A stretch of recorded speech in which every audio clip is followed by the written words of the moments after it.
दोस्तों Reliance power limited की बात करें तो यहाँ पे बड़ी अपडेट निकल के आ रही है। रिलायंस पावर के शेयर में आज काफ़ी बड़ी गिरावट हुई। अब रिलायंस पावर का फ्यूचर आखिर क्या है, तो ये रिपोर्ट के माध्यम से सारी आगे की जानकारी मिलेगी। कंपनी के आगे के क्या है संभावना बनेगी, तो आपको ये पूरी रिपोर्ट देख लेनी चाहिए। दूसरी तरफ अगर हम यस बैंक की बात करें तो यस बैंक ने फिर से अपने एम्प्लॉयज़ को ESOP स्कीम के तहत शेयर जारी करने का ऐलान कर दिया। तो कंपनी लगातार ESOP स्कीम में शेयर तो दे रही है, लेकिन सबसे बड़ी प्रॉब्लम है कि जितने भी जो कि साइबर फ्रॉड होते हैं उसमें नाम यस बैंक के एम्प्लॉयज़ का ही आता है, उसको सुधारना भी बहुत ज़रूरी है। अगर हम जयप्रकाश पावर वेंचर्स लिमिटेड की बात करें, स्टॉक के अंदर गिरावट हुई। जेपी पावर इस समय स्टॉक तो मजबूत है, अदानी का साथ भी मिल चुका, लेकिन तेजी नहीं बन पाती। उसके पीछे की वजह को समझेंगे। लेकिन फ्रेंड्स उससे पहले अगर आप पहली बार हमारे चैनल पे आए तो चैनल को सब्सक्राइब कर दीजिए, एक बेल आइकॉन दबा दीजिए ताकि जब भी नया वीडियो बने पहला नोटिफिकेशन आपको मिले। वीडियो पसंद आए लाइक से जरूर कीजिए।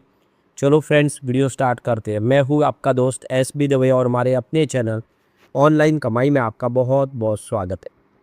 सबसे पहले रिलायंस पावर लिमिटेड के कारोबार की बात कर ले तो 22.71 पर आप देखिए क्लोजिंग देखने को मिली आज 1.65% की गिरावट के साथ। तो रिलायंस पावर के शेयर में 50% की गिरावट हो चुकी है। उसके बाद भी निवेशकों की पसंद बना हुआ है, निवेशक इस पे गौर करें। तो उसके पीछे की वजह क्या है? तो वजह यह है कि कंपनी आप देख सकते हो कि अपने पावर एसेट को देखो मोनेटाइज करके वहाँ से कुछ बेहतर करने की कोशिश करी, अपने कर्ज को कम करने की कोशिश करी है, रिन्यूएबल एनर्जी सेक्टर में एंट्री कर रही है। ये सारी बातें थोड़ी यहाँ पे पॉजिटिव होती हुई जा रही है। तो रिलायंस पावर एक सस्ता स्टॉक है, इसलिए इस पे नज़र नहीं रखनी चाहिए, बल्कि कंपनी के कारोबार में बदलाव हो रहा है, कर्ज की स्थिति में सुधार हो रहा है, मौजूदा पावर एसेट और रिन्यूएबल एनर्जी में बढ़ती हिस्सेदारी भी, ये सब अगले 5 साल में इनके लिए महत्वपूर्ण कारण साबित होंगे। हालांकि ध्यान रखने वाली बात यह भी कि कंपनी में आप देखें कहानी अवसर के साथ आप देखें इसमें जोखिम भी काफ़ी है, रिस्क तो है ही। रिलायंस पावर के शेयर में देखें तो ये स्टॉक अपने 52 वीक के हाई यानी 50.75 से गिरते हुए 22.70 पर आ गया, यानी लगभग 50% गिर गया। फिर भी लोगों की एक बार रुचि स्टॉक को लेकर कम नहीं हुई है। तो 52 वीक का जो हाई है आप देखिए 50.75, फिलहाल लो जो बना है 52 वीक का वो 20.15 का, स्टॉक अपने निचले लेवल के आसपास ही है। तो 52 वीक के हाई से 55% गिर चुका है स्टॉक।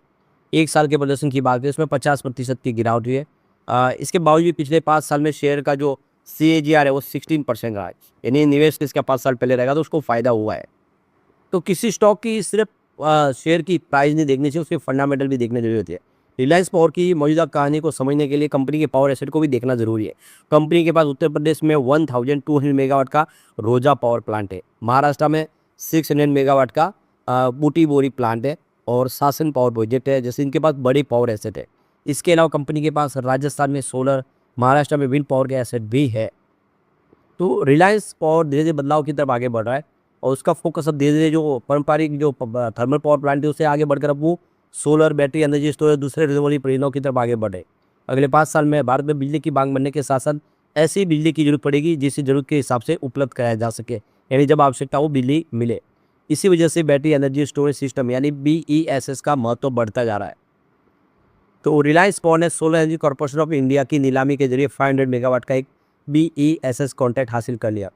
इस टोटल परियोजना में कुल 1000 मेगावाट के स्टैंडअलोन बैटरी यूनिट लगाए जाने और इसे बिल्ड ऑन ऑपरेट मॉडल विकसित किया जाना है। ये रिलायंस पावर के लिए महत्वपूर्ण है इसलिए क्योंकि इससे कंपनी का कारोबार केवल बिजली बनाने तक सीमित नहीं रहेगा, बल्कि ऊर्जा को स्टोर करने की जरूरत की जो उपलब्ध है उसको भी आवश्यक कर दिया जाएगा, यानी बैटरी के माध्यम से एनर्जी को स्टोर करके जब चाहिए तब दिया जा सकता है। इसके अलावा देखो तो इसकी जो सब्सिडीज कंपनी है रिलायंस एन्यू एनर्जीज ने SJVN से भी 350 मेगावाट का एक सोलर प्रोजेक्ट हासिल कर लिया। इसमें 175 मेगावाट और साथ में 700 मेगावाट्स का BES शामिल है।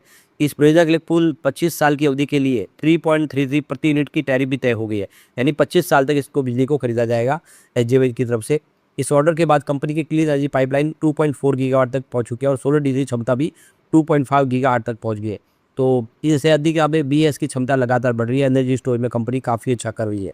तो आने वाले 3 साल में आप देखिए 3 बड़ी वजह महत्वपूर्ण होने वाली है रिलायंस पावर को लेकर। पहली वजह भारत की बढ़ती हुई बिजली की डिमांड, इलेक्ट्रिसिटी कंजम्पशन बढ़ रहा है। दूसरी रिन्यूएबल एनर्जी के साथ बैटरी स्टोरेज की बढ़ती हुई जरूरत और तीसरी कंपनी के मौजूदा बड़े पावर एसेट जो अब भविष्य के कैश फ्लो का आधार बन सकते हैं, यानी भविष्य को देखकर रिलायंस पावर में इन्वेस्टमेंट की संभावनाएं तलाशी जा सकती है। पर ऐसा नहीं है कि सब कुछ ठीक है, निवेशकों को सावधान रहना भी होगा।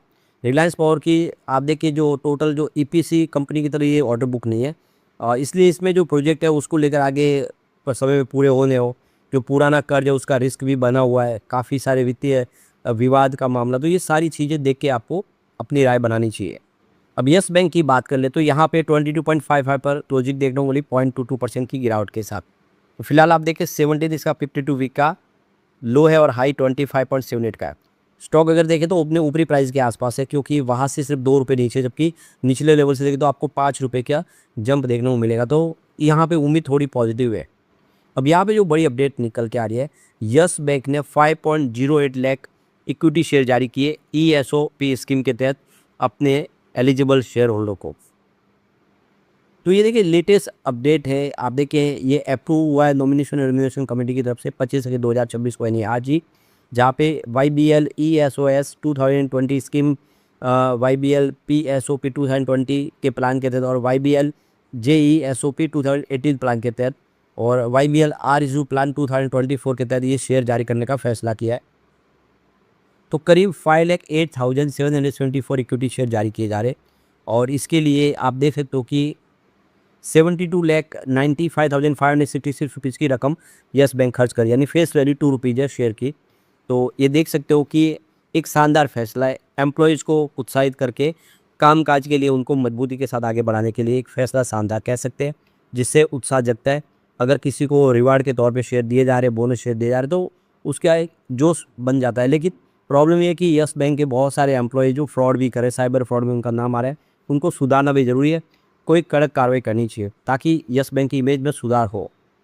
दूसरी जो अपडेट निकल के आ रही है, यस बैंक के मैनेजमेंट में बदलाव हुआ है, यहाँ पे सीनियर मैनेजमेंट में आप बदलाव देखते हुए मिलेगा। तो यस बैंक में देखिए मौजूदा चीफ मार्केटिंग ऑफिसर है CMO निपुण कौशल को अतिरिक्त जिम्मेदारी भी दे दी गई है, जो पहले CMO के तौर पे थे। तो यस बैंक की तरफ से जारी की गई रिपोर्ट के अनुसार निपुण कौशल, जो फिलहाल बैंक के चीफ मार्केटिंग ऑफिसर और हेड SCR है, अब वो बैंक लेवल स्ट्रेटेजी चलाने की अतिरिक्त जिम्मेदारी भी संभालेंगे। इस नई जिम्मेदारी के साथ उन्हें अब चीफ स्ट्रेटेजी मार्केटिंग ऑफिसर के तौर पे रीडेजिग्नेट किया गया। ये बदलाव 24 अगस्त 2024 से प्रभावी हो गया है। तो उनके कामकाज को देखकर एक बड़ी जिम्मेदारी और सौंपी गई है, क्योंकि वो अनुभवी है और यस बैंक को उससे फ़ायदा हो सकता है, इसलिए ये बदलाव किया गया। तो आने वाले समय यस बैंक को लेकर स्थिति काफ़ी अच्छी दिखाई दे रही है। जयप्रकाश पावर वेंचर्स लिमिटेड की बात करें तो 16.99 पर आप देखें क्लोजिंग देखने को मिली 0.64% की गिरावट के साथ। इसकी परफॉर्मेंस देखो 1 डे का रिटर्न 0.77% नेगेटिव है, 1 मंथ का 0.12% की हल्की सी तेजी है, 3 महीने में 10% की गिरावट हुई है, 1 ईयर में 9.25% की गिरावट हुई है, यानी साल भर में जिसने निवेश किया उसको फायदा नहीं हुआ है। लेकिन 3 ईयर का 123% का पॉजिटिव रिटर्न है और 5 ईयर का 346% का पॉजिटिव रिटर्न है। लॉन्ग टर्म इन्वेस्टर 3 से 5 साल पहले जिसने निवेश किया उसको JP पावर में फ़ायदा हुआ है। इसको पेयर कंपनी से तुलना करें, क्या ये स्टॉक वाकई में फेयर वैल्यू पे है? तो NTPC का देखें तो यहाँ पे अगर P रेशियो 11.86 का है, लगभग 12 का है। अदानी ग्रीन का काफ़ी हाई है, 113 का P रेशियो है। JSW एनर्जी का 50.12 का P रेशियो है। NTPC ग्रीन एनर्जी का 127 का P रेशियो है, जबकि NHPC का 20.32 का P रेशियो है। NLC का इंडिया का 11.76 का P रेशियो है और ACME सोलर का 47 का P रेशियो है, जबकि JP पावर का 13.92 का P रेशियो। तो इस लिस्ट में अगर आप देखें तो आपको 2 शेयर सस्ते दिखाई देंगे, वो है NLC इंडिया और यहाँ पे दूसरा है NTPC। इसके अलावा सभी जो शेयर अगर प्राइवेट कंपनियों की बात कर ले तो वहाँ पे JP पावर ही इसमें उचित कीमत पे लगाई देगा। और अब अदानी पावर जैसा एक सहयोग इसको मिल चुका है, अब प्रमोटर के तौर पे अदानी पावर है, तो हम कह सकते हैं कि आज इसमें JP पावर की स्थिति बदलेगी और JP पावर बेहतर कर सकता है। लेकिन फ्रेंड्स, कोई भी इन्वेस्टमेंट करने से पहले अपने फाइनेंशियल एडवाइजर से एडवाइस ले ले या अपना खुद का रिसर्च करें, क्योंकि मैंने वीडियो आपके एजुकेशनल पर्पज़ के लिए ही बनाया। वीडियो पसंद आए तो लाइक से जरूर कीजिए और चैनल को सब्सक्राइब कर दीजिए। Thank you friends.